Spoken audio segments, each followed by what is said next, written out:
O primeiro grupo de questões, que chamamos notas biográficas, tem por objetivo recuar à infância e à juventude e, pronto, e de alguma forma perceber se nessa fase da sua vida houve algum tipo de relação com o fogo, com os incêndios, alguma memória sua ou até passada através da família.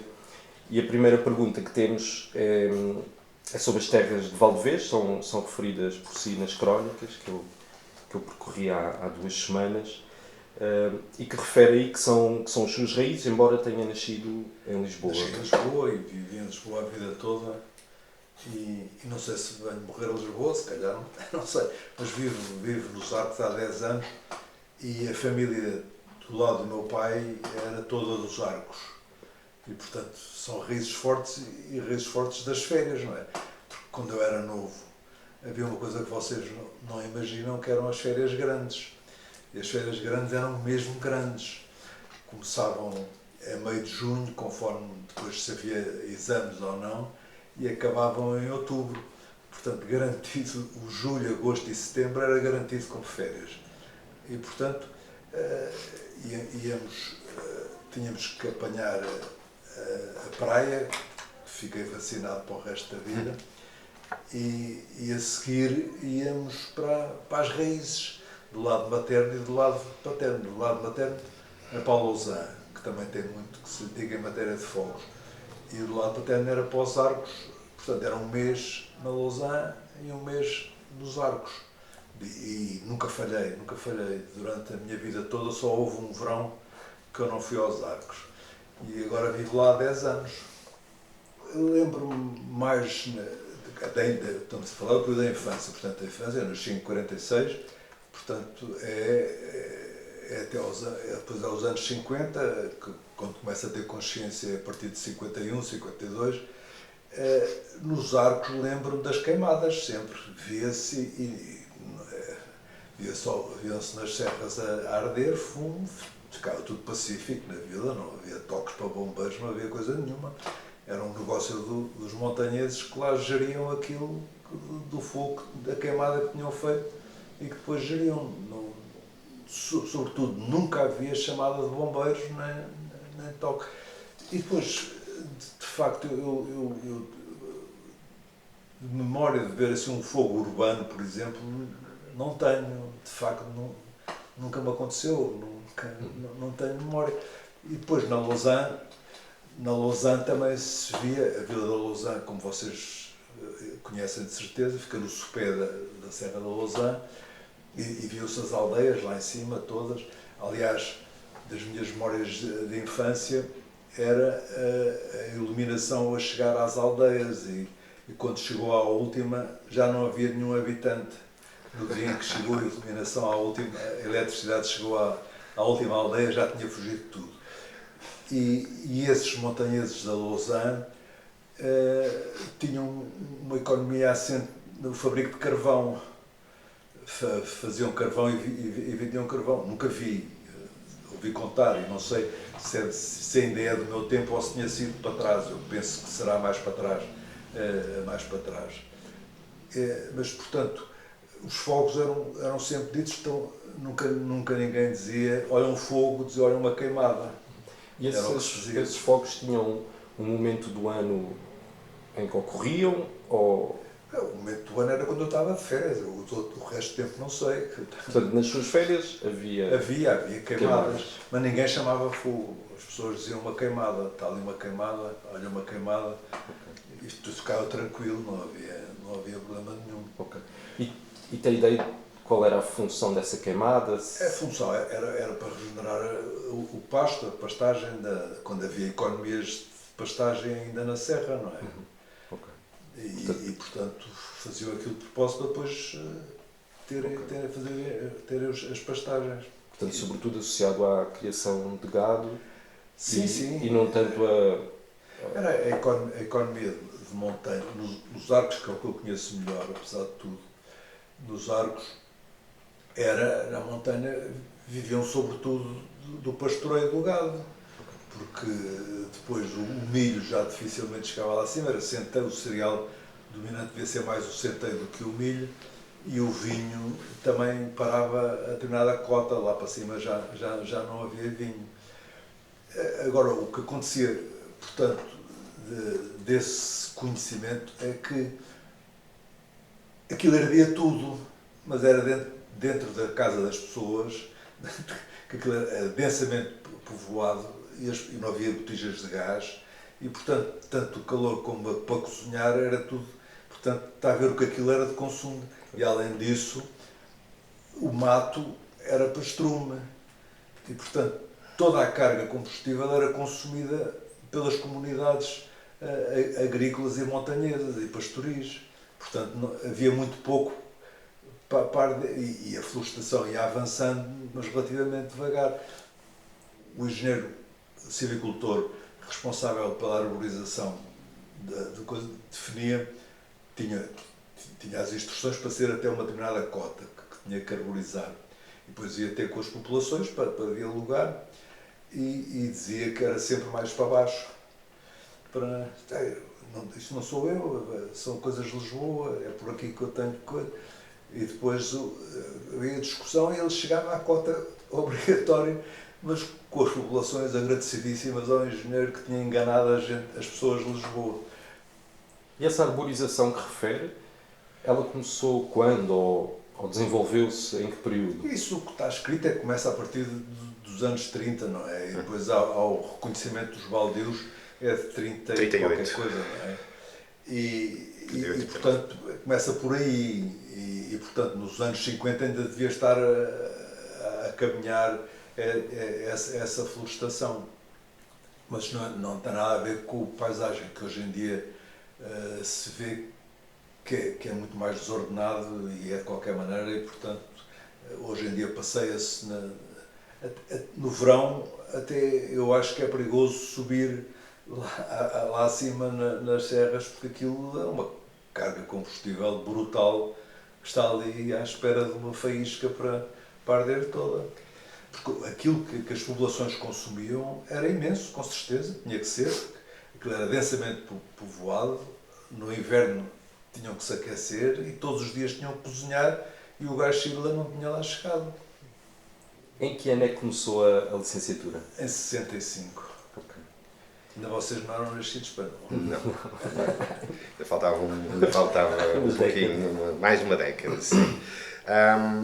E nessa altura, portanto, 55...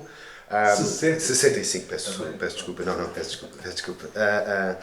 Lembra-se destes temas que estávamos a falar, sobre a memória e juventude, o uso do fogo, os tradicionais do fogo, essas questões serem discutidas no âmbito da agronomia? Vocês dificilmente imaginarão o que era o ensino no Instituto Superior de Agronomia em 1965.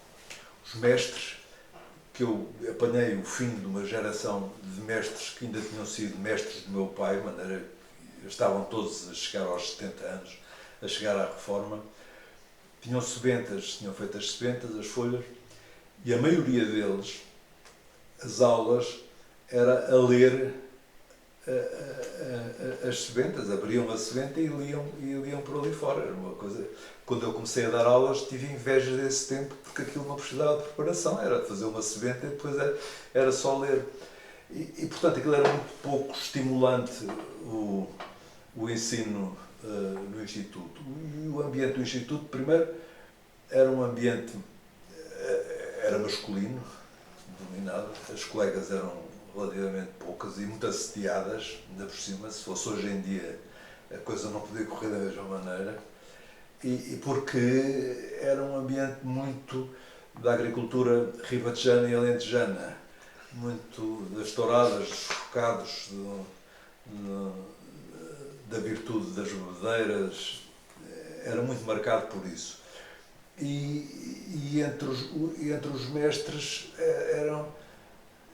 havia uns que mais tarde vinha a saber que tinham tido uma influência científica considerável, mas que nas aulas não.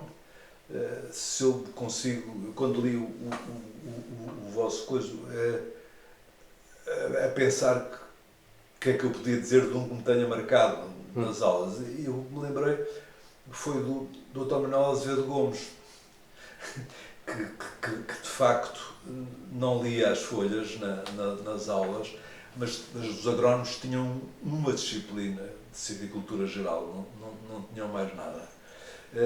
E portanto, desse lembro-me, e que depois o exame de silvicultura tinha uma parte prática, que era ir para Sintra, para o Parque da Pena, e estávamos 3 dias, nos primeiros 2 dias andávamos a passear.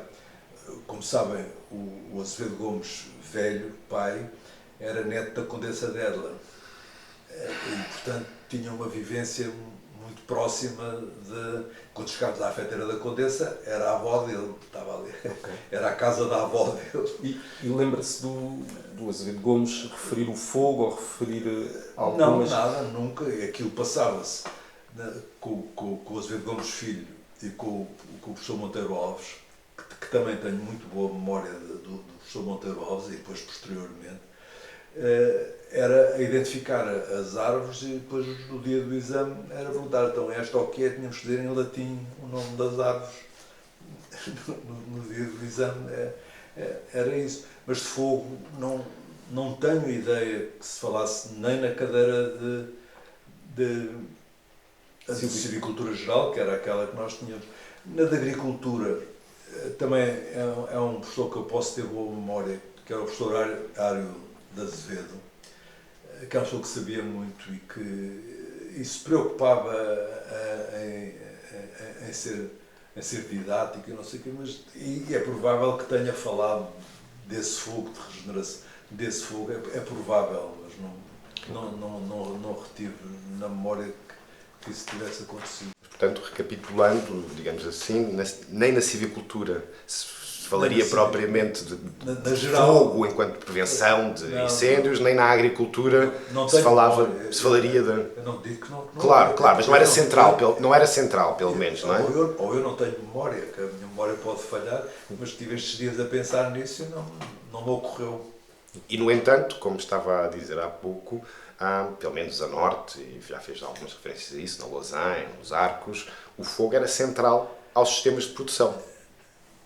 Conheci melhor o funcionamento dessas explorações,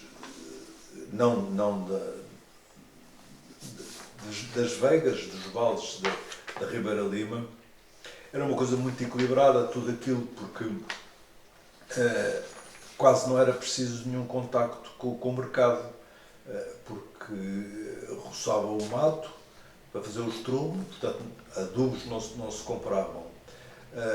Tinham a lenha para aquecer, também não se comprava. Depois produziam na horta batata, feijão, tinha o milho para fazer a broa, e depois que compravam sardinhas, depois tinham criação normalmente, e portanto o que se vendia, por exemplo, de ovos, ou o que se vendia de galinhas e frangos, era por uma necessidade urgente que houvesse. E havia, os que tinham acesso a isso, um lotezinho de um pinhal que era uma espécie de banco de reserva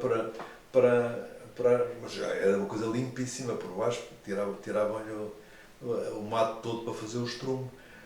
E portanto aquilo era muito equilibrado e dava para uma família, que normalmente eram famílias enormes, não é? Para não morrerem de fome, praticamente. Portanto, logo que puderam ter uma aberta, foi-se tudo embora, porque aquilo era pesadíssimo do ponto de vista físico e do ponto de vista não sobrava nada. No fim do ano não sobrava nada. Portanto, era uma vida sem perspectiva de mudança que não fosse a saída. Okay. A única perspectiva era a saída. No Sul e na figura do ceareiro e de modo geral nos regimes de parceria, o professor dedicou uma parte importante do seu trabalho a estudar estes regimes. E encontramos aí algumas referências ao papel decisivo que os ceareiros tiveram no início das arroteias, no desbravamento das terras e na preparação do solo, com recurso ao fogo. Refere, por exemplo, que roçavam e queimaram o mato que vendiam depois de fazerem carvão. Mas é evidente que as arroteiras da campanha do trigo que foi tudo com fogo, não é? Isso deve ter ardido imenso para fazer, porque aumentou imenso a área para a produção de trigo na altura da campanha do trigo. E foi com base em ceareiros. Certo. E depois da arroteia, portanto, os terrenos estarem libertos desse combustível e desse coberto, tem ideia se o fogo permaneceu nesse tipo de exploração, através de pousios mais longos? Ou... Esse não tenho conhecimento direto, mas tenho conhecimento escrito, do que aparecia escrito na monografia, que de facto o fogo aí também tinha um papel de regeneração, ao tido como tal. Mas relativamente aos silvicultores, aquilo que, enfim, uma das descobertas, que não é uma grande descoberta, mas é uma constatação, algo surpreendente, diríamos, não é? Atendendo à dimensão que o problema dos fogos tem em Portugal e tem já há algum tempo, é um tema que praticamente não aparece, de facto, e não encontra daquilo que nos dizia também há pouco, não é? Portanto, enfim, vemos as teses desde o final do século XIX ao longo do princípio do século XX e o tema, enfim, para ser franco, há uma ou outra tese da década de 10 e outra da década de 20 sobre a cultura do sobreiro e sobre a cultura do pinheiro, que lá escondido, numa subsecção de um subcapítulo, há uma menção, enfim, ao perigo do fogo e pouco ou nada se diz a esse respeito, não é? E depois, de facto, na década de 50, surgem algumas teses já de silvicultura, enfim, por razões que são evidentes para si também, com a própria florestação a avançar, por aí fora. E já na década de 70, mais tarde, isto foi outra das constatações que fizemos, já depois do 25 de Abril. Mas depois acabam as teses. Depois também acabam as teses, verdade seja dita, não é? Mas o que vimos é que, enfim, há aí dois momentos em que o fogo se constitui como um tema de estudo no ISA. Há uma diferença entre os dois, e era neste sentido que é a minha pergunta. Para a década de 50, os silvicultores, Bel Dias, desde logo, não sei se este nome lhe diz alguma coisa, que foi, enfim, diretor da repartição contra incêndios da Direção-Geral de Recursos Florestais e Aquícolas, mas enfim, na década de 50 o fogo é tratado como um inimigo, pura e simplesmente. Ou seja, quando se fala do fogo é para demonizá-lo Mas isso é quando os loiros uivam, não é? Tal e qual, como são as populações que pegavam o fogo porque isso era para... Exatamente. Na década de 80 há uma série de outros trabalhos que finalmente parecem querer reabilitar não só os usos tradicionais do fogo, há um conjunto de teses ali, imediatamente antes de terminarem, que parecem querer reabilitar esses usos tradicionais do fogo e o próprio fogo em termos de gestão florestal. Do tempo que passou no ISA, ou seja, que no fundo coincide também com este período, a partir da década de 60, é certo, mas lembra-se consegue relacionar-se com esta mudança de atitude face ao fogo? Lembra-se desta evolução? Mas deve ser uma conversa lá entre os silvicultores. Certo. Já não chegava do ponto de vista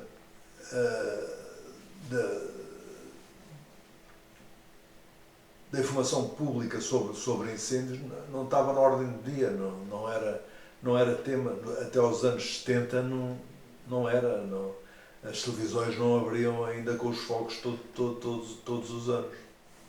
Nos anos 60 começam a aparecer alguns incêndios de algum relevo e que despertaram a atenção das autoridades públicas e também do ISA, de alguns florestais no ISA.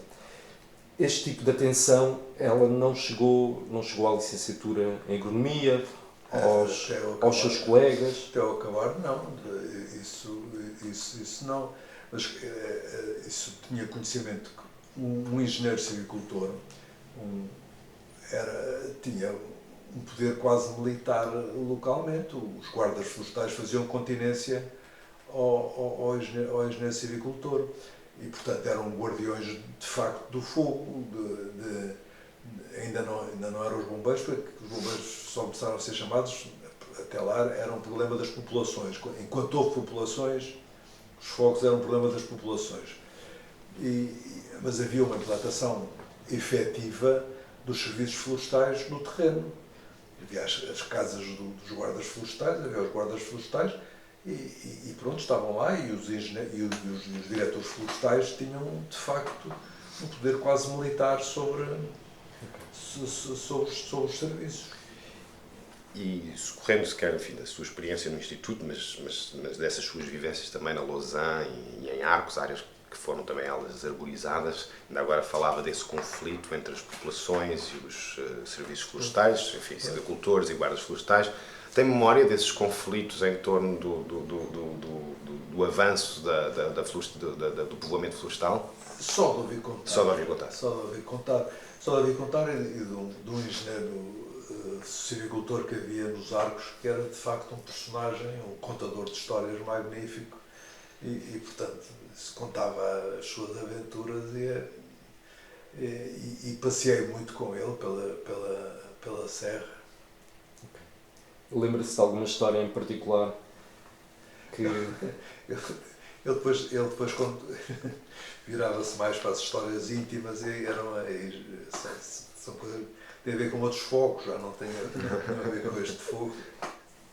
E eu me lembro, quando começou a chegar à opinião pública o problema dos fogos, o que as pessoas diziam imediatamente: quem é que pegou fogo a isto?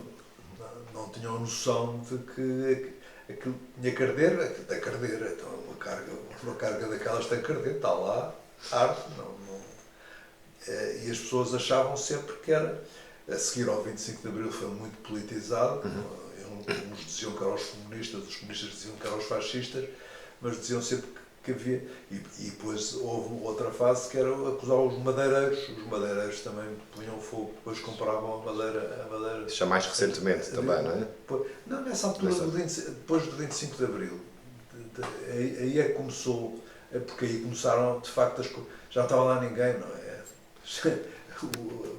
O rural já não tinha ninguém, tinha fugido tudo, fugiu um milhão,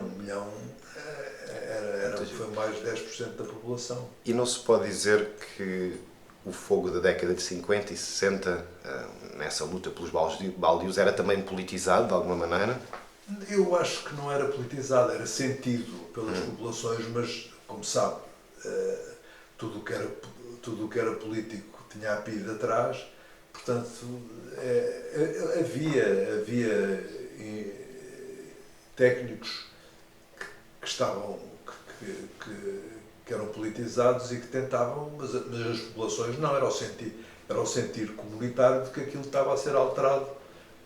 Era apaixonado mais do que politizado. E era sentido na pele que aquilo não dava, se põe em árvores, não há rebanho, se não há rebanho, para onde é que eu vou? E pronto. Sim. Rebanho e a folha de cultura, que normalmente também existia nos baldios. Tenho em memória, olha, é o primeiro grande incêndio da Serra de Sintra que marcou muito a opinião pública, não é? Porque era a Serra de Sintra, era ao lado de Lisboa, portanto, e morreram bombeiros, não foi? E portanto, isso, eu não sei em que ano é que foi. 1966, portanto, o professor estava no segundo ano da licenciatura. Mas não, mas depois não deve ter caído outra vez no esquecimento. Depois, quando eu me lembro de começar é no 25 de Abril, em 1975, então, o dito verão quente, toda a gente a puxar, a acusar o adversário, não é? São os comunistas, são os fascistas, que andam a pedir fogo, são os madeireiros, e isso foi, nessa altura, começou a falar-se muito do fogo. O verão quente de 75 também houve incêndios das sedes de partidos políticos, não é? Portanto, foi quente mesmo. Okay. Foi quente mesmo. Portanto, era difícil que os incêndios florestais não fossem associados à luta política. Não, era muito difícil. Qualquer coisa que acontecesse era associada ao confronto político. A pergunta que nós queremos fazer, e pensando que uma das formas de olhar para este problema é olhar para a transformação agrária, para a transformação do rural, é perguntar quais poderão ser os contributos hoje das ciências agronómicas ou do campo da agronomia para pensar o problema dos incêndios. Pois, eu acho que agora tem duas vertentes. De facto, essa que já foi referida, o abandono das pessoas terem vindo embora e, portanto, deixarem de utilizar a matéria combustível que era utilizada anteriormente. E o outro são as alterações climáticas, que com certeza também devem ter influência no regime de incêndios. Agora, o que eu acho é que 100 pessoas a viver num território é muito difícil de gerir o território e, portanto, é menos do ponto de vista agronómico, mais do ponto de vista silvícola, o ordenamento dos povoamentos florestais. Sem gente é muito difícil um território defender-se dos incêndios, a não ser por técnicas florestais de povoamentos. Eu tenho conhecimento de áreas florestais nos Arcos que um rebanho de cabras é extremamente eficaz. Pegando nesta ideia do despovoamento do interior e destas histórias que temos estado a falar sobre a florestação dos baldios, enfim, o êxodo rural, quando nos referimos a ele, referimos-nos muitas vezes como qualquer coisa de incontornável, de inapelável, que acompanhou, enfim, a modernização do país. É um processo comum a outros países também, esta urbanização da população, mas tendo em conta este conflito no âmbito do Estado Novo, desde logo, entre serviços florestais e populações de montanha, não poderíamos dizer também que se o interior está tão desocupado hoje em dia, foi porque de alguma maneira alguma parte dessa população foi expulsa de lá? Foi expulsa, efetivamente. Mas essa expulsão acelerou um processo, porque as pessoas acabariam por sair se tivessem a oportunidade de sair. Porque eram vidas muito duras e muito difíceis e todos os estudos, a contabilidade, falou-se muito sempre dos assalariados rurais alentejanos, dos temporários, figuras incríveis de descrições de aldeias alentejanas durante o verão, em que a população toda estava deitada com água ao lado e não se mexiam para não gastarem energias, portanto, de fome grande no Alentejo. Mas no norte e no centro, por força no centro também, não era diferente, até podia ser pior. O que sobrava de uma agricultura familiar no norte não era nada, era tudo consumido no mínimo. Há descrições de uma família se alimentar com broa e esfregavam uma sardinha na broa para dar o sabor da broa, e uma família inteira comia uma sardinha, menos o pai que não tocava na sardinha, ou a mãe que também não tocava na sardinha, para os filhos poderem comer um bocadinho de sardinha. Era muito difícil, era impossível comer com um analfabeto. Eu falo do Minho porque eu o conheço melhor.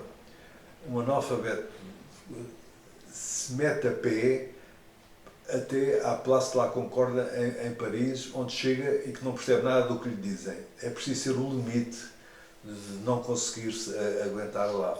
Então, se fosse para a Alemanha, pior ainda, que então a língua ainda era mais difícil.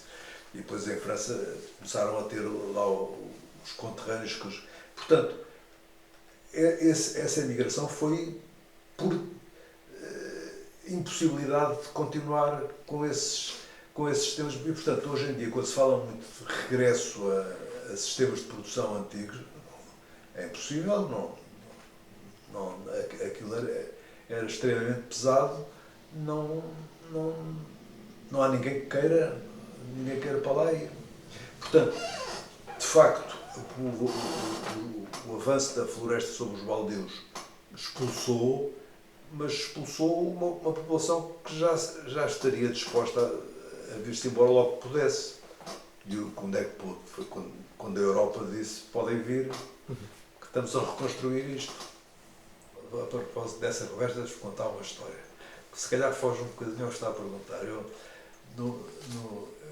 no final do liceu, antes chamava-se liceu, agora não chama, não é? No final do liceu, fui numa excursão à França.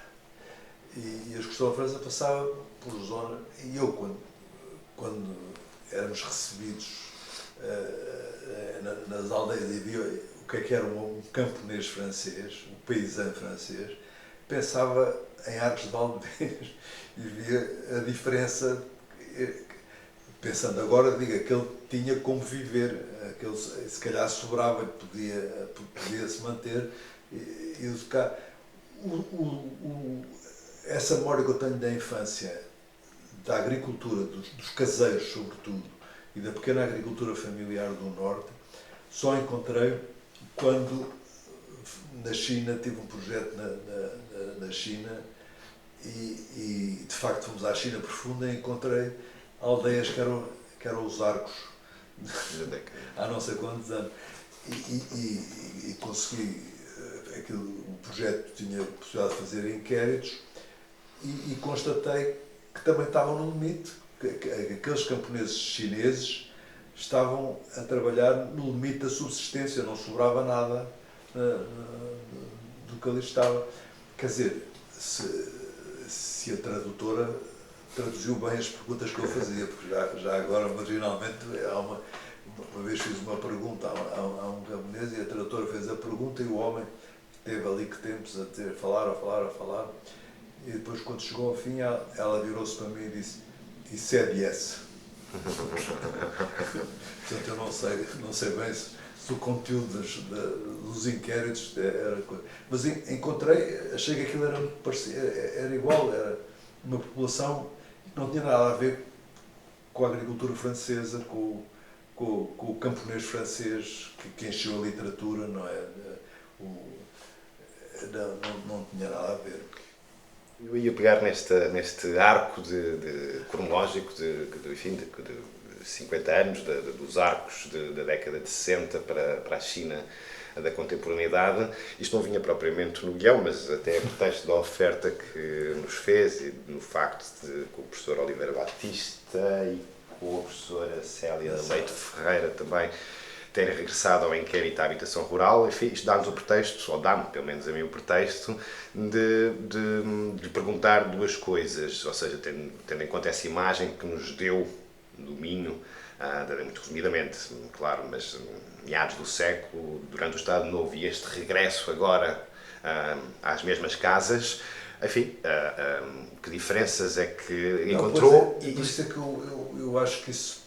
Vou contar um pouco a história, porque ainda não disso. Portanto, o inquérito à habitação rural foi publicado em 42, os inquéritos devem ter sido feitos 40, 39. O guião de inquérito de Lima Basta era uma coisa com um detalhe enorme, chegava aos talheres. Portanto, era uma coisa impressionante, ficava-se com o retrato completo da família. Nós conseguimos, com a Célia, que teve um papel de verdadeira detetive, de localizar as casas que tinham sido inquiridas, porque na publicação do inquérito dizia a freguesia, tinha uma fotografia e não tinha nome. Só um número. Tinha iniciais. Exemplo número. E depois iniciais. E ela conseguiu encontrar as casas todas, ou os sítios todos, os casos todos, porque havia casas que tinham ido abaixo, que já não existiam, e conseguiu a história das pessoas que sucederam nessa casa. E, portanto, isso resultou numa coisa que esse livro, do meu ponto de vista, se para o Lima Basto o inquérito à habitação rural era, ou procurava ser, um retrato da maneira como, e seguindo as palavras dele, da maneira como se vive e muitas vezes, sobretudo, como se morre no campo em Portugal, isto é um retrato de como é que mudou, porque cada caso, só em 2 casos é que se manteve a atividade agrícola, só em 2. O resto há de tudo, não é? De imigração, de utilização da casa para turismo de habitação, uma casa que foi reconstruída e tinha um Porsche à porta, portanto, por venda, não é? Mas a Célia conseguiu reconstruir a história das famílias todas, que do meu ponto de vista dá um retrato da mudança, não aparecem fogos. É isso que eu ia perguntar. Não aparece fogos, não é? Não aparecem fogos. Tudo uma questão de facto de história agrária e das condições naturais também, em relação à França e em relação a Portugal, as condições de solos e do produto histórico da divisão da propriedade e da instalação. Portanto, comparar em Portugal também o norte e o sul do latifúndio é uma tragédia diferente da tragédia da imigração do norte, não é? E, portanto, fazer a campanha do trigo num território que não tem capacidade para produzir trigo dá tragédia. E em França as condições eram outras e a estrutura da propriedade e da exploração agrícola é completamente diferente, resultado de facto das histórias que caminharam não da mesma maneira. Porque durante todo o período do Estado Novo, a grande diferença do ponto de vista sociológico do poder e da manutenção do poder entre o Norte e o Sul é que no Sul era preciso a Guarda Republicana e no Norte não era. A estrutura do Norte com os padres e com aquilo tudo, aquilo era garantido assim. Há muito pouca rastros de presença de PIDs nos arcos. Fala-se muito do UPID, mas era um PID que estava na fronteira de Valença. Não estava a fiscalizar nos arcos ninguém porque não era preciso. A estrutura do poder nos arcos era muito... E há uma descrição de um agrónomo que fez uma entrevista a uma exploração agrícola nos anos 40, que dizia: nunca pensei que podia encontrar uma pessoa que tivesse tanto ódio ao sistema, e era um caseiro, e não tinha ódio ao patrão. A raiva era contra o sistema, o desespero era o sistema. Isso é que explica que foi-se embora quando pôde, quando abriu a porta, foi a pé para a França se fosse preciso. Não sei se as pessoas têm consciência de que tudo o que arde agora, de antes já ardia, mas dentro de casa. Não, parte, pronto, porque também havia as árvores. Já viu que é um milhão de famílias A consumir coisa para cozinhar e para se aquecer. É muita coisa. E o mato roçado para fazer o estrume, é tirar carga, coisa. A esse passado já não se regressa. A esse passado já não se regressa, não é? É impossível. A esse passado já não se regressa. Não, só tirar o gás a toda a malta e a eletricidade. Era a única solução, não é? Agora cozinhem com lenha. Com carvão. E vão apanhá-la. Cozinhem com lenha e vão apanhá-la.